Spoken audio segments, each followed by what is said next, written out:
Shining bulls and shining bears, and welcome to this, the 9th episode of the Crypto Astrology podcast.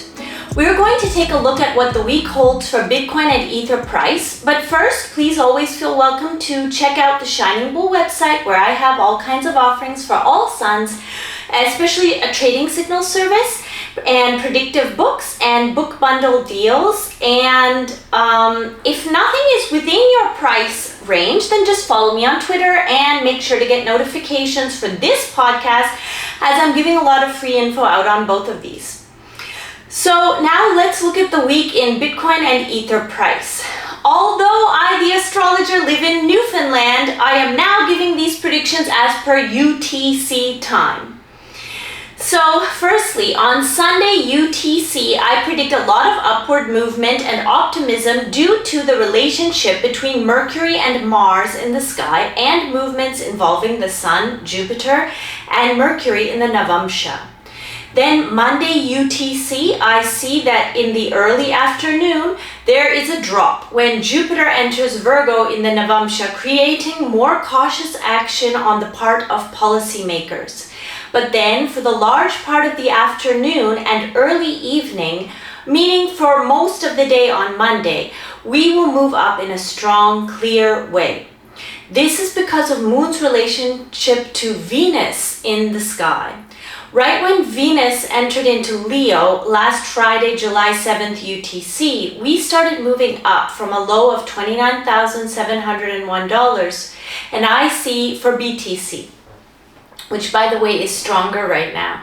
And I see that Moon's trine of Venus on Monday will make this upward bullish recovery much more apparent. However, later on Monday in the late evening UTC, when Moon starts transiting Rahu, we start a drop that will last through to Tuesday afternoon. And then Tuesday, after dropping for the first half of the day, we start climbing in a strong optimistic way when Moon starts transiting with Jupiter. Wednesday is generally down and depressive on the charts as Moon leaves Jupiter in the sky and enters Taurus in the Navamsha. Then Thursday is down all morning due to Mercury's position in the sky. But then starting midday, I predict the start of an upward movement when Sun joins Mars in Gemini in the Navamsha. Friday, I see that we continue up, and Saturday UTC, I predict that we are likely going to have a strong up day due to the shifting positions of Moon, Mercury, and Venus. So that was the weekly forecast for the week ahead for Bitcoin and Ether price.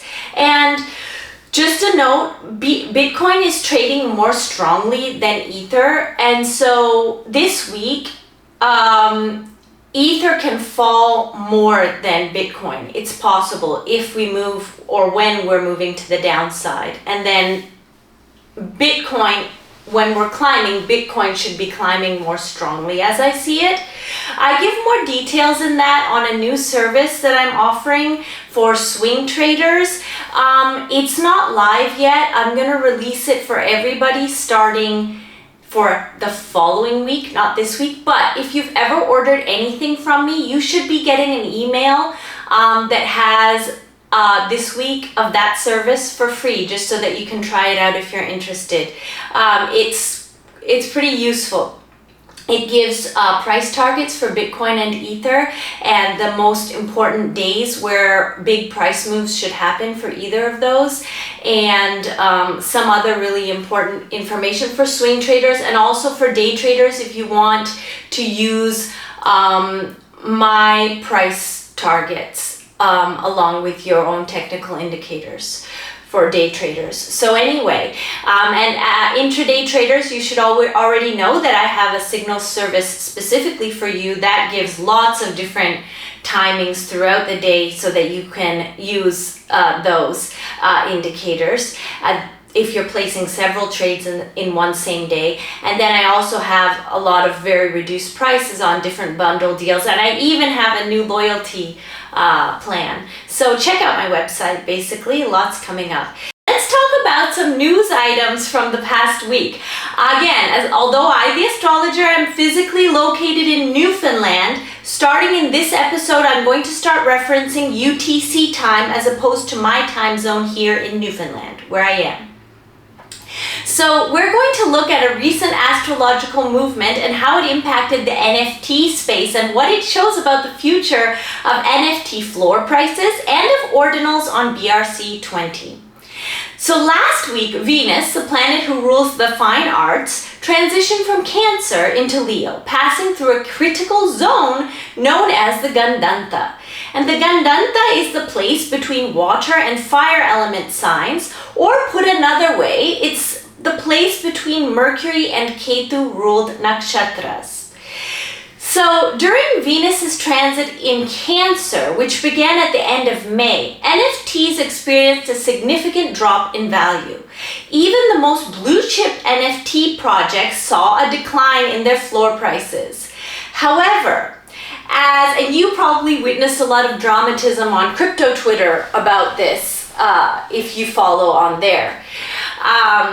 But anyway, just like everything, it passes. And as Venus completed his transition into Leo on Friday, July 7th, NFT floor prices began to rise on that very day, accompanied by interesting industry announcements. So you can see the direct correlation to Venus's transit from Cancer into Leo, Venus ruling the fine arts and therefore NFTs. So, for example, the news that was released on Friday when Venus completed his entrance into Leo was, first, OpenSea, the leading NFT marketplace, announced a partnership with Zora, an NFT minting platform. This collaboration enables OpenSea to support the trade of NFTs minted on Zora. Additionally, OpenSea gains the ability to mint NFTs on Zora's new Layer 2 scaling solution called Zora Network. This new network makes mining NFTs 25 times cheaper than before when Zora minted directly on the Ethereum mainnet.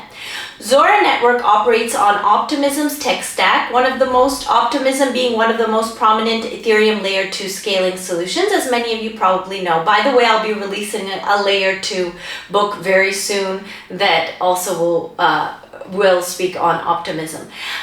Okay, so another notable development also occurred on the same day. Ordi and OXBT, two popular BRC20 tokens, partnered with Emblem's experimental NFT solution called Curated Collections. With Curated Collections, users can send either 200 Ordi or 2,000 OXBT to an Emblem vault, enabling trading of these vaulted BRC20s as NFTs on platforms like OpenSea or Blur. The aim is to explore whether people prefer trading BRC20 tokens as individual non-fungible entities, like when you buy the ordinalist inscription with the image, seeing it as an individual non-fungible entity on OpenSea, for example, or in the form of grouped listings, like how this vaulting of either Ordi or OXBT allows you to sell like that whole group, that whole vault of that amount of tokens that you vaulted with Emblem on OpenSea as an NFT, okay? And that way, the idea is that ordinals or BRC20 tokens can leverage NFT tools that are already being developed on Ethereum, such as lending. Okay, so that's a bit feels convoluted, but it's an interesting experiment, and I choose my news items because based on what I see as being clearly important developments, because they happen at certain times, certain transits, like in this case. These news items came out upon this transit, and they also resonate. When the news items resonate with what those specific transiting planets are creating, then I recognize that that's an important news item that's going to move the industry. So that's a pretty weird news item from Ordinals, which is already like, it's interesting, and I think that whole concept is definitely being refined, but as you'll see, it's promising. BRC20 tokens are promising. So anyway, let's get back to this. So when Venus entered into Leo, simultaneously Ketu entered into Chitra Nakshatra in Libra, Venus's sign. And Chitra Nakshatra is associated with design, and in Libra it is more connected to the artistic aspect of design. And Ketu's ingress into Chitra in Libra played a role in the recent news regarding Ordi and OXBT vaults on emblem. This is because it is Ketu's nature to create surprising iterations and unconventional ways of organizing specific units. That's very Ketu. So, looking ahead, Venus, the ruler of Libra, is currently in his retrograde shadow. And on Sunday, July 23rd UTC, Venus will begin his retrograde motion. And during this period, as Venus re-enters into Cancer retrograde on Monday, August 7th, we can expect further development and experimentation in the NFT sphere. NFT floor prices will likely experience a decline again, affecting people's sentiment towards NFTs. However, even though people won't see it at the time, the future for NFTs and ordinals will be optimistic. When Venus re-enters into Leo in direct motion on Sunday, October 1st, the NFT industry will be in a much better place. And on Wednesday, November 29th, Venus enters into his sign, Libra, crossing true Ketu's path into Virgo on his way out. And this very significant astrological movement will lead to a surge in NFT floor prices and will usher in a surprising new and auspicious direction for ordinals, because Ketu's exit from Libra and Venus's immediate entrance into Libra happens in trine to the natal Saturn of ordinal's birth chart, So that's going to be very interesting for ordinals. And if you're dealing in NFTs, investing in NFTs, or interested in ordinals, I hope that that's going to be useful to you, especially if the sentiment becomes more depressive again when Venus goes into Cancer, so that you recognize that that's not lasting. And what's actually happening is that there's important developments that are going to make both NFTs and ordinals much more profitable in the future, this very year, this very beginning in this very calendar year itself. So that's all for this week. I'll see you next week, and definitely check out my website too, because I'm writing news articles in a kind of different format that may be extra useful besides just this podcast. So you see the important news, and also what news events we should be expecting in the future, so you have an extra head start on what's going to be happening in our industry, and how that can affect obviously prices. It's quite useful actually. So, and quite experimental and very good information. So definitely get on the website shiningbull.com. I'm continuing to build things out there.